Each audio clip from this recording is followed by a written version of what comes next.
La scénarisation pédagogique. On peut définir la scénarisation pédagogique comme étant le découpage du contenu pédagogique en séquences selon les objectifs généraux et spécifiques. L'objectif de la scénarisation pédagogique est surtout d'aider le concepteur pour qu'il puisse correspondre ou faire correspondre les objectifs aux besoins de la formation et de l'apprenant selon les étapes pédagogiques définies.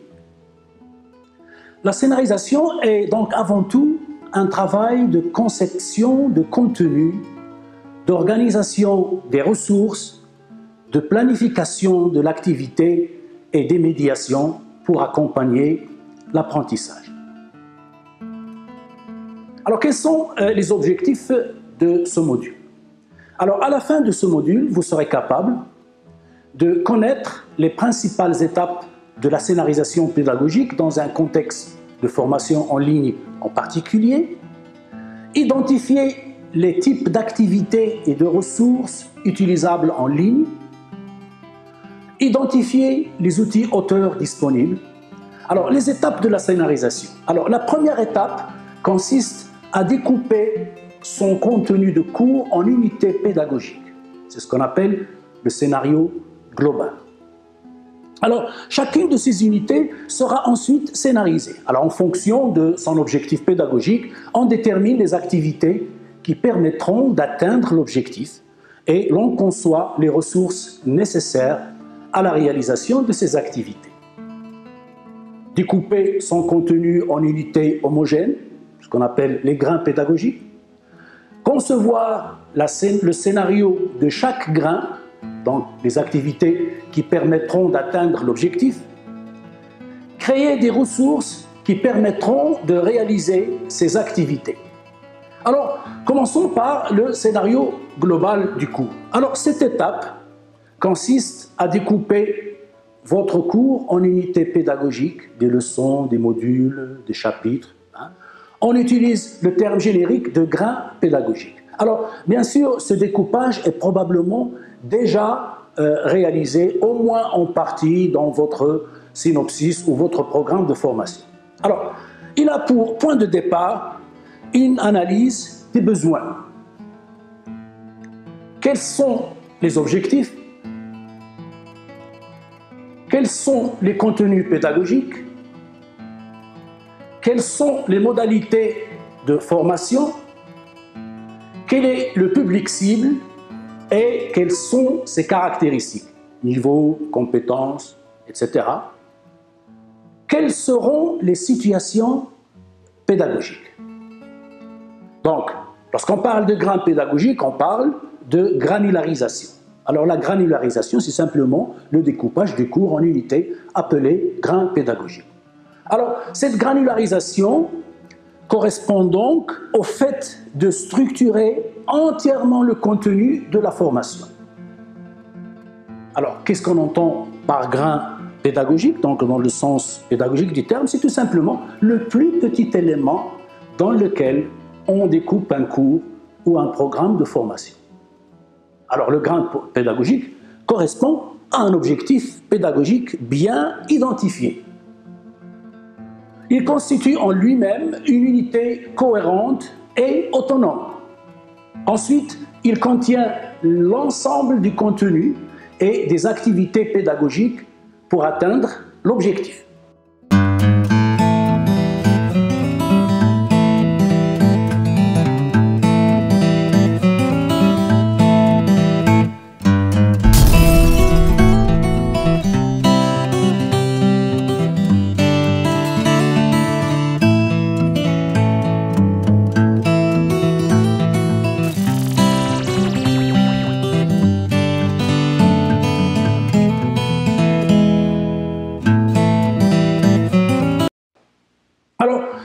D'un point de vue technique, ça concerne ce qu'on appelle le LMS, donc la plateforme. Alors, le grain peut être implanté dans une plateforme de formation de type Moodle ou autre et comporte en lui-même toutes les informations qui lui permettent de communiquer avec cet environnement. Par exemple, le titre, l'objectif, le taux de réussite, la durée, etc. Alors, la démarche, quelle est la démarche? Tout d'abord, formuler les objectifs. Alors, chaque grain doit correspondre à un objectif précis et clairement formulé. Alors, le découpage peut être guidé par différentes approches, une approche thématique, chronologique, par difficulté croissante, etc. Alors, la question à se poser alors est que devront savoir et savoir faire les apprenants à la fin de ce grain? Ensuite, définir les activités. Alors, chaque grain doit comporter une ou plusieurs activités conçues pour atteindre les objectifs. Alors, la question à se poser est comment les apprenants vont-ils apprendre et s'exercer? C'est de là qu'il faut prévoir l'évaluation. Alors, il doit être possible d'évaluer l'atteinte de l'objectif, ça c'est important. Alors, il faut définir dès le début les modalités de cette évaluation. Alors, cela vous aidera à vérifier que les objectifs sont bien définis. Alors, scénariser un grain pédagogique, c'est déterminer donc les activités que devront réaliser les apprenants en fonction de l'objectif défini, comme on vient de dire, et concevoir leur parcours au travers de ces activités. Alors, ce parcours peut être plus ou moins imposé, de forme linéaire, parcourir les étapes dans un ordre préétabli, ou bien libre, c'est-à-dire que l'apprenant choisit lui-même dans quel ordre il va les effectuer. Alors, les plateformes d'enseignement à distance, généralement, favorisent la conception de parcours libres, donc s'appuyant sur l'autonomie des apprenants. Cependant, rien ne vous empêche de leur proposer un plan d'études indiquant un ordre de réalisation bien précis. Alors, en parlant d'activités, quelles activités peut-on imaginer? Alors, on peut distinguer en général 4 grandes catégories d'activités. La consultation de documents, un texte à lire, une vidéo à regarder, etc. Exercices autocorrigés, généralement de type QCM ou autre. Exercices ou production en groupe.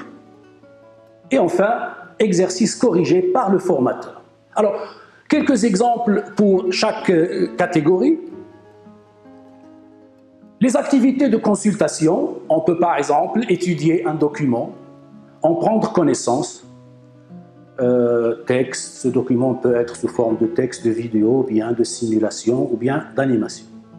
Ensuite, les activités autocorrigées, de type QCM, ou bien exercices d'appareillement ou association, les textes à trous, donc il y a beaucoup plus de variantes pour les exercices autocorrigés. Alors, ensuite, les activités en groupe, par exemple, argumenter dans un forum, composer un document à plusieurs dans ce qu'on appelle un wiki, donc un document collectif, construire un glossaire collectif, etc. Alors bien sûr, les LMS, les plateformes, offrent généralement un large panel d'activités dans chacune de ces catégories.